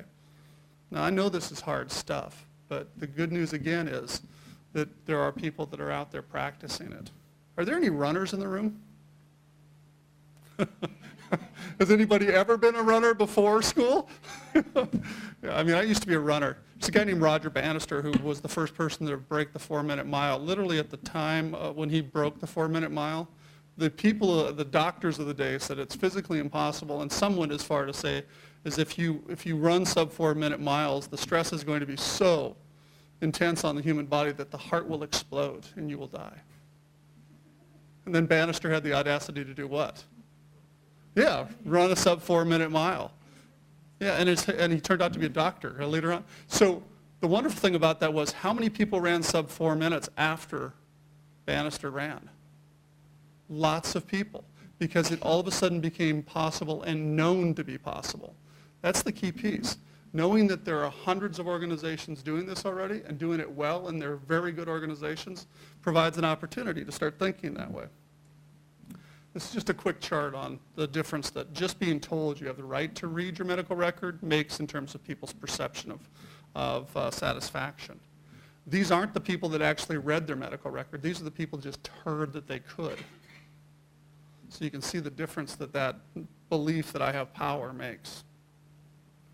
Where we go in healthcare, I think, in the future is patients become and people become much more actively involved in their overall health from birth to death. And they start to learn to participate in a much more meaningful way. How many people have one of these? I mean, I have 7 healthcare programs on my phone. Obviously, I need one that says, don't drink that Guinness or don't eat that pizza. But it's one of those things that we're going to have a greater integrated approach with technology that allows us to participate in our care and our health in a different way going forward. And that's exciting, because that's where the real gains, I think, in healthcare come in the future. So here's another concept, open visitation. So what comes to mind if I was to say, welcome to our hospital? Patients direct the visitation policy in our hospital. Anybody get nervous about that? going to be soccer games or football games going on in the hallway, little kids running around. What we find is when we do patient-directed visitation, it allows people, again, another sense of control. It doesn't mean that we allow for, crazy things to go on, but it creates the opportunity for them to be able to participate in a meaningful way. It makes a difference in so many ways. If you were checked into a hospital, how many of you would like to have access to your family members? Okay. How many of you would like to be able to direct that? Say your dad or your mom or your boyfriend, your girlfriend doesn't get off until 11 o'clock at night and they'd like to visit. And so what we need to do is try to look at our policies and our practices and change those in such a way that it works. This is a good thing. It really is. I don't have a single organization we've ever worked with on shared medical record or open visitation that just don't think it's the best thing since, it's just good stuff.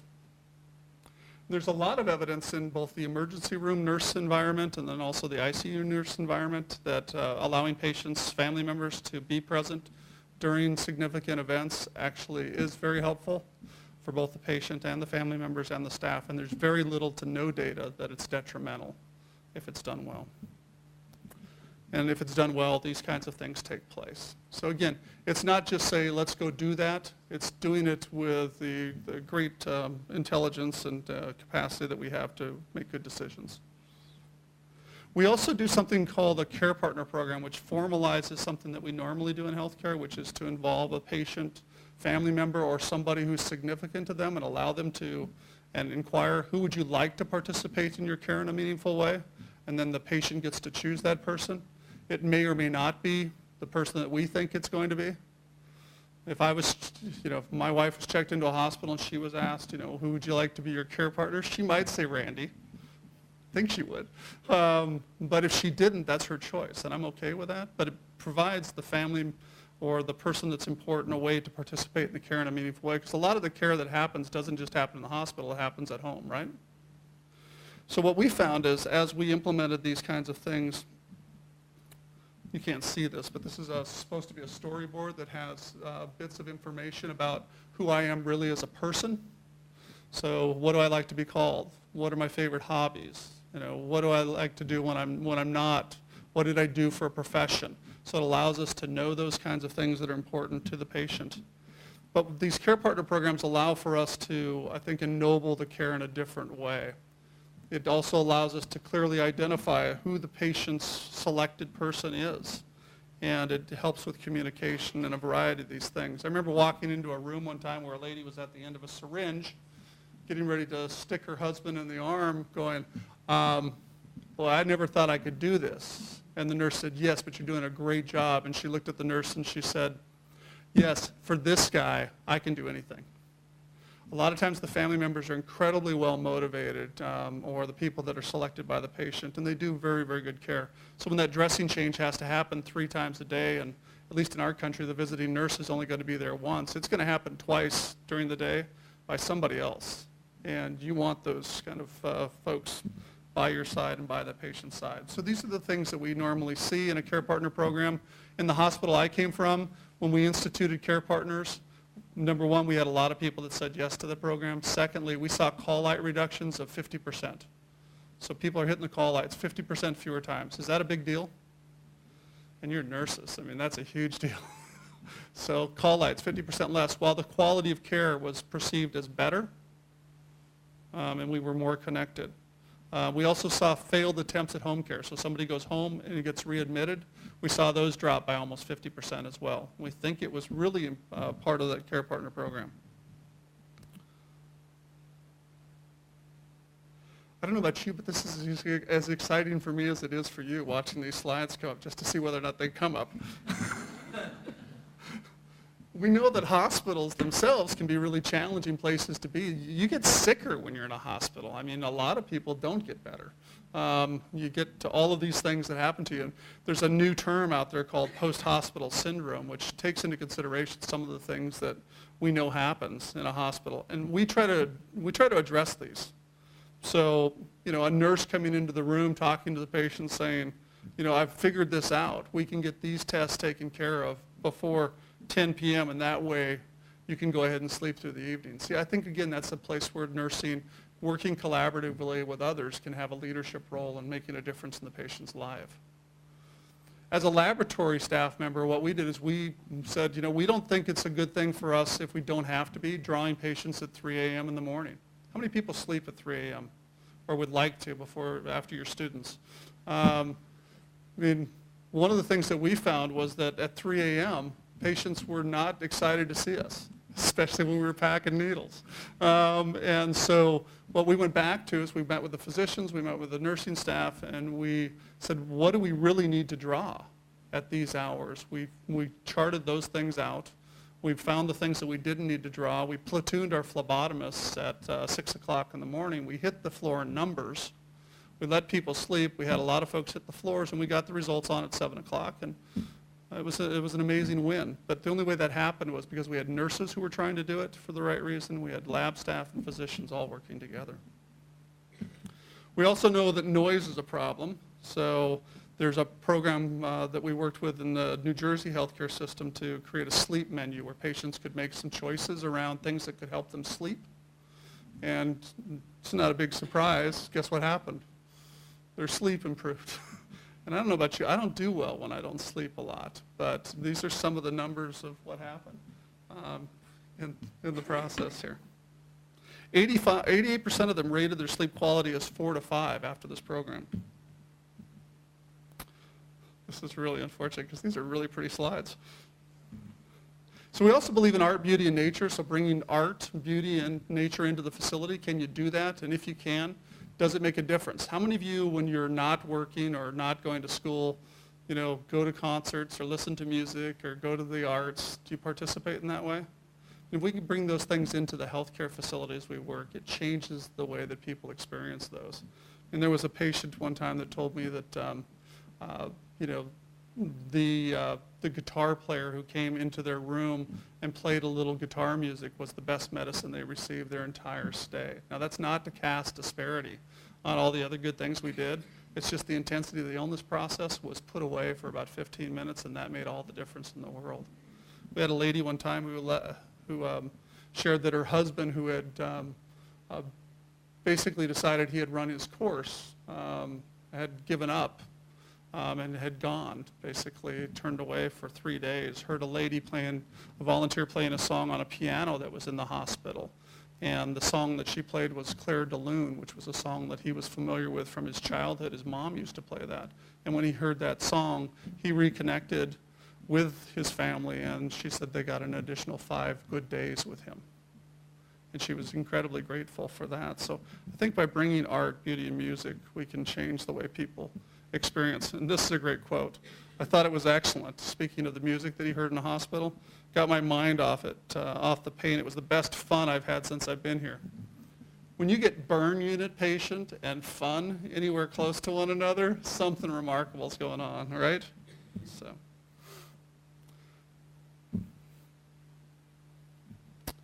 All right.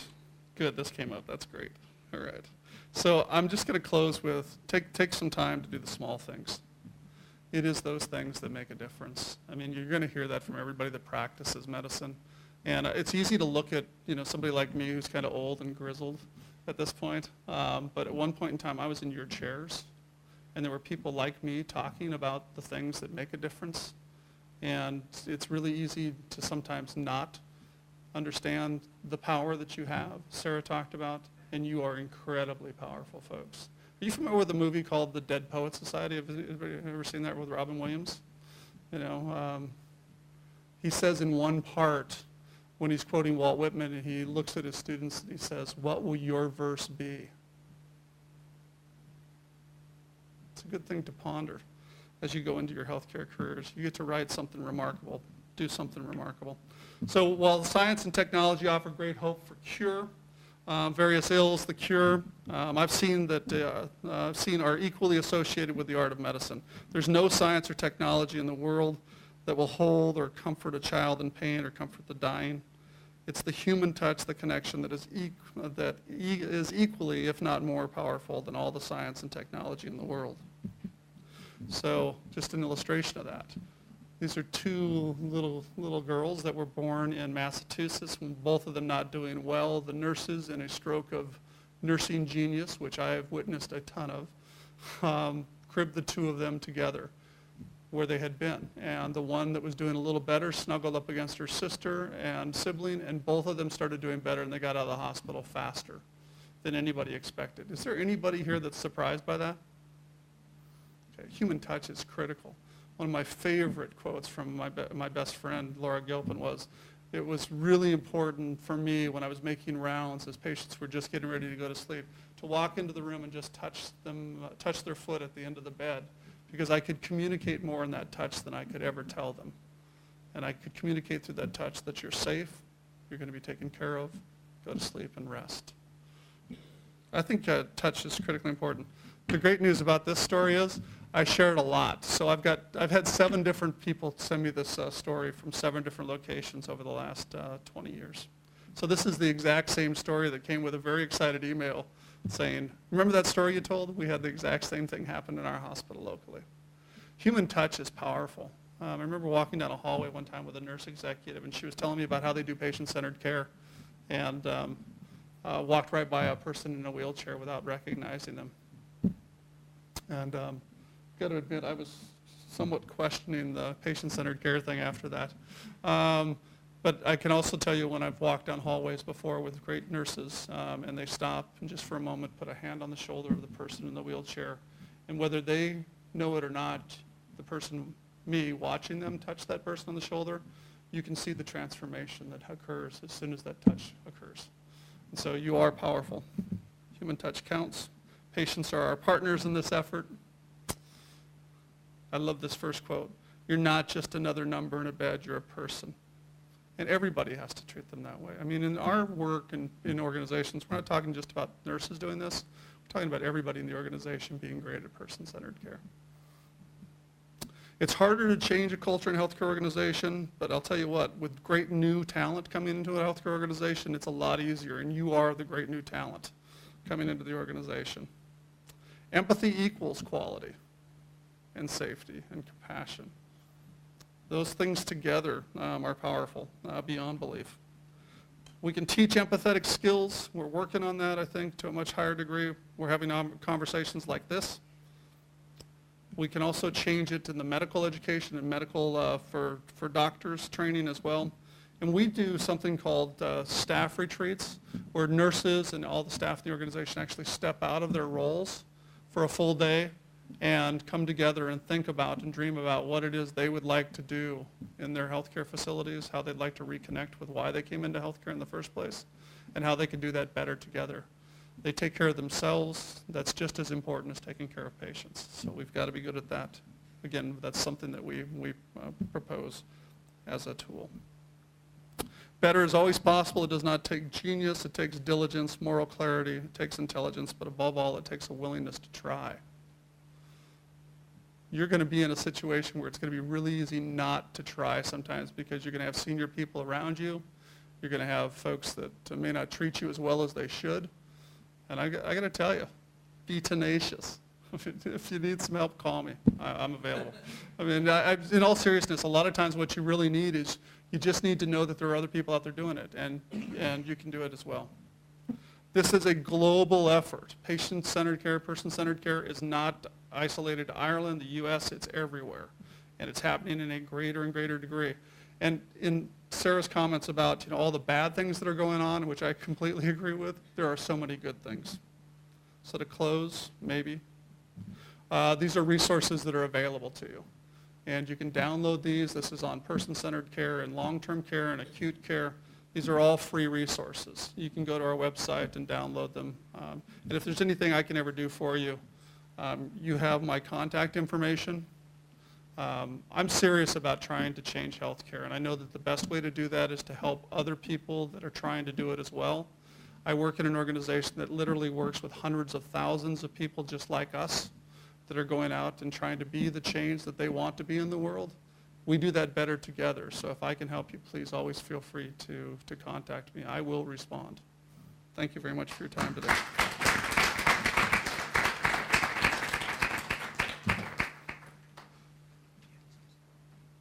Yes, yeah, and one that works, I'm sorry. I really apologize for that. It's my fault. Yeah. we'll be able to get copies of both Sarah and Randall's presentations that we can put up if you want to have a look at those. I'm very conscious that we've got some very tired students in front of us. We are going to have a few questions. Just suddenly, as Randall was speaking, it occurred to me though, I mean, essentially, the most important thing, it seems to me, in terms of demonstrating compassion and caring is always be conscious of what you say to people, because a patient hangs on every single word that you say, and a throwaway remark may be forgotten by you, but it'll never be forgotten by the patient. You're an absolute wordsmith, so always be very precise about what you say and never throw away a remark. Perhaps if I can just invite you, and we'll do a few questions. Mark, would you like to come up for questions too, in case anyone wants to ask you HSE attitude? So, if anyone has any questions, there'll be silence. They're thinking of food and getting John, home. may I just offer an example? Yeah. Just to get you thinking about this, I like patient stories. Patients have always taught me more than I could ever possibly have known without them. When I had been practicing, probably for only 2 years, this was very early in my career, I did all of my degrees in nursing back to back. So I did my bachelor's degree, my master's degree, my PhD. Yes, it can be done, and you'll still be practicing 27 years later, I promise you. I took care of a woman, a Haitian immigrant, a very well-educated woman who was a lawyer, single, like me. And she came in and she was diagnosed with inflammatory breast cancer. And in those days, we actually hospitalized women to start their therapy. Now we don't do that. It's all ambulatory. But she was alone. She didn't have any visitors. She'd recently moved to San Francisco. I, too, had moved to San Francisco not that long before. And I was working what we call per diem, so I just did occasional shifts. I took care of her one evening, really sat and talked to her. She'd just been diagnosed. I had 5 or 6 other patients, took care of them as well. And then I was called off, as we say, the next evening, so they didn't need me to come in. So I called the ward and I said, "Oh, please tell Lucretia that I won't be in, and I'm really sorry, but I'm wishing her well, and I know she'll get through therapy." And it makes me cry to think about it. When I was leaving San Francisco 6 years later, she found my home number. She called me. She said, "I have recurrent disease, but I've always remembered how you took care of me, and I know that I can do it again because of you."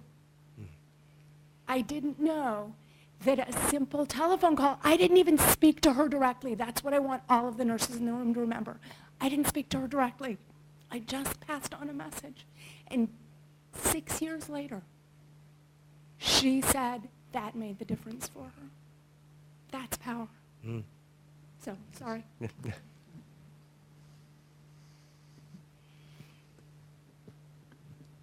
I'd just like to thank you both for beautiful presentations, and I'm really inspired to be here because I think this is the right time for students coming into the system who are undertaking this beautiful work, and we're so privileged to have people like them coming in. But if I could, by way of tell you a story, I suppose, the Irish are known for their stories. I was a young student nurse, well, just about qualified maybe, and I was working in a pediatric unit. And this beautiful girl, 7 years of age, came in with long blonde hair and blue eyes, a dote, and she was diagnosed with meningococcal meningitis. It was quite severe, and she had septicemia, and she was dying. And the flap, of course, was the physical care and attention that that little girl needed, and that was absolutely correct. But in it all, her parents were standing to the side, quite tragically looking at their beautiful little girl. And I remember at one point when we had calmed the situation down, going over and putting my hands around that mother. To this day, she writes to me, she remembers that hug. We can never, ever, ever forget that our emotions, our words, our voice, our touch are so special and important in healthcare. And I would love to say, Sarah, the humility. You are so qualified and everything yourself, and the humility you demonstrate in how you present your work is just humbling to me. And I think the people with the greatest knowledge are the people with the power to be able to give that information they hold with great humility. And always share your knowledge and your skill. And the power that you bring to the situation is, one, your knowledge, but two, yourself. We're all different, and we have all different ways of doing things, but each and every one is special. So there must be love in every situation. Thank you. Can I say, John, I was a bit surprised when people, I think that they may have acknowledged that we do handover at the bedside. But my experience is that bedside handover doesn't take place. It takes place in the nurse's station, or it takes place away from the patient. And I was really struck by the power in Randall's. And I remember I trained in the NHS, and we did handover by the patient's bedside. We may not have always acknowledged them and talked over them, but I was a bit taken aback when I came back to Ireland and found out that all of this rich discussion took place away from the patient. And it's something that, it's a really small but very powerful thing you talked about, Randall, there, including people, because most often, and in the age that we live in of patient empowerment, patients know more about themselves than we ever will. So we often forget a little snippet about an intervention or an episode that they had, or a reaction that they had, or their likes and their dislikes. So I think that's even if we were to take one thing from here today, if we could lobby the wards that we work on, or if there's anybody online working that would like to trial even a period of patient involvement in handover, very, very powerful. And it also saves time and avoids errors like nobody's business. You know the whole thing about the patient writing, "You were wrong, I didn't sleep well, you just caught me napping." If you do bedside handover, your chances of having that happen are vastly less. Just to say, it is happening in the residential care organisations. And I would make a point, I suppose, there are some things that are quite personal to patients, and in 4-bedded wards, and it's quite different. A curtain doesn't stop somebody in the other bed hearing. So yes, it does work. You just have to be discreet. Yes. And the other thing is that in our organisation, patients actually sign off on their own care plans. And there is open visiting. And I think in the main there's a lot of small things going on that are helpful. And I think that your organisation, Randall, is just a healing inspiration to us all, really. If we could have healing environments, how much that would improve patients' care in hospital settings. So thank you. Just to build off of that, I think the key piece is, from the patient's perspective or the person's perspective, how would they like to participate? And depending on where you're at, are you coming for this? Okay. Depending on where you're at as a patient, you may choose to want to have bedside report or not to have bedside report. It may be in a semi-private or a private room. I think the key piece for us a lot of times as care providers is to ask the question, from your perspective, how can we make the best of this stay with us? And what are your hopes, your dreams, your aspirations for the best healthcare experience while you're with us? And then to use that as part of our guiding force when we're developing plans and delivering care. In many settings, the patients just don't feel like they are that integral part of the team, and they very much are, or can be. Yeah, that's a great point. Any other questions? Just the mic's coming because we're streaming this live to New York. Pressure. No, yeah, it's just a comment on everything which to do with both presentations were excellent, but just, I suppose, to remind ourselves we need to be mindful that we need to be present at the time. Like, as was said many times there, we're always thinking of the next thing, the next task, the next thing to be done, all the lists. So sometimes when we're there with the patient, we're not actually there at all. We're gone somewhere else already. And it's just to be mindful of that. And the other thing was to be present in the here and now. But I think social media is a big challenge to that, because even when you're there, you're somewhere else on social media. Not that you'll have social media in the care setting, but sometimes that kind of trains us to be somewhere else all the time. So I think that's a challenge as well.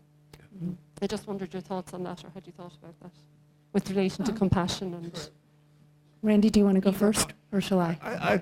I think one of those are all great points, and I think what we hear more often from patients, and certainly as a family member of a patient, it's the authenticity that exists in those exchanges, that somebody is really there with you and for you, and that you're there together trying to achieve something that comes through. And I think as somebody who's constantly attached to an electronic device, the social media piece is important, but I think it may also just actually amplify the importance of that human connection. Sometimes when you're not connected that way, it allows you to maybe go to a place that you couldn't get to otherwise. But I completely agree. It's about being authentic, being present, and people knowing that you genuinely care for them. And you can tell when somebody's talking to you, or they're talking through you, or beyond you, or to the next task. I mean, when somebody's truly present with you, it's different. And so be mindful of that. I think that's one of the great things about good nurses, is when you talk to them, they're there. And they're there 150%. But I would take your point that you said earlier about also the staff feeling cared for. Because if truth be told, in our current situation, and I know we've come out of the bailout because we've done everything we've been told to do, our staff in our clinical settings do not feel cared for. Yeah. So we shouldn't be, someone within the Irish healthcare system, after the Mid-Staffordshire report came out, said there are Mid-Staffordshires happening all over Ireland as we speak. Little Mid-Staffordshires. And that is in part because so many of our staff no longer feel cared for. And it's very, as I think both of you have in both your presentations have indicated, that if you don't feel cared for, it's very hard then to care for others. It is. Yeah. And I'd say that was my point about celebrating the small moments. Mark told a story of absent presence and absent small moments in the way that staff shuffled past him and his wife as they tried to care for her brother in a very public place. Randy told us the story of doing something as seemingly simple as holding someone's hand, and only for a brief time. One of the questions I get from nurses a lot, and the reason I pretended to know Randy as a patient as someone else, is I was going to make Mark my son. I was going to age myself 50 years. One of the things I really liked about Randy's response to me was that I was obviously confused, but completely unaware of what was confused about my response, and yet he treated me in a completely normal fashion and just redirected me. I think that we have to practice caring for people first, and that means that everybody around us deserves care. That limits, I think, our fatigue. And I'm encouraged when I see people take a stand to take those small moments and to recognize when they happen. And what I would say to particularly the pre-registration students in the room is, it is scary, it is overwhelming. It's hard to integrate all of the components of caring for people because you're focused on the science and theory that you need to use in taking care of the patient.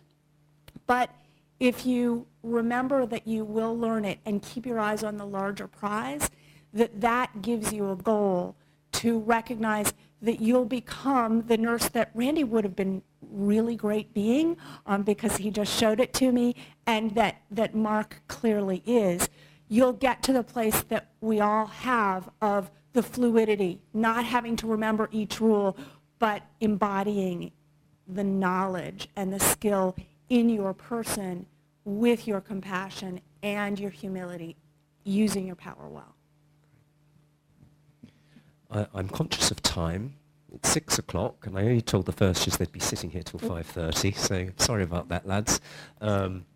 It's been absolutely wonderful, however, I think, in terms of hearing Sarah and Randall's thoughts and practical experiences of trying to develop both interpersonal compassionate care and institutional compassionate care. And if one of the things I can take about Planetree, it is possible to create institutions and entire environments that are compassionate. But we have to start maybe with the small mercies, to coin a phrase, and then move the system on. So with that in mind, can I thank both our guest speakers, and can I particularly thank yourselves for coming.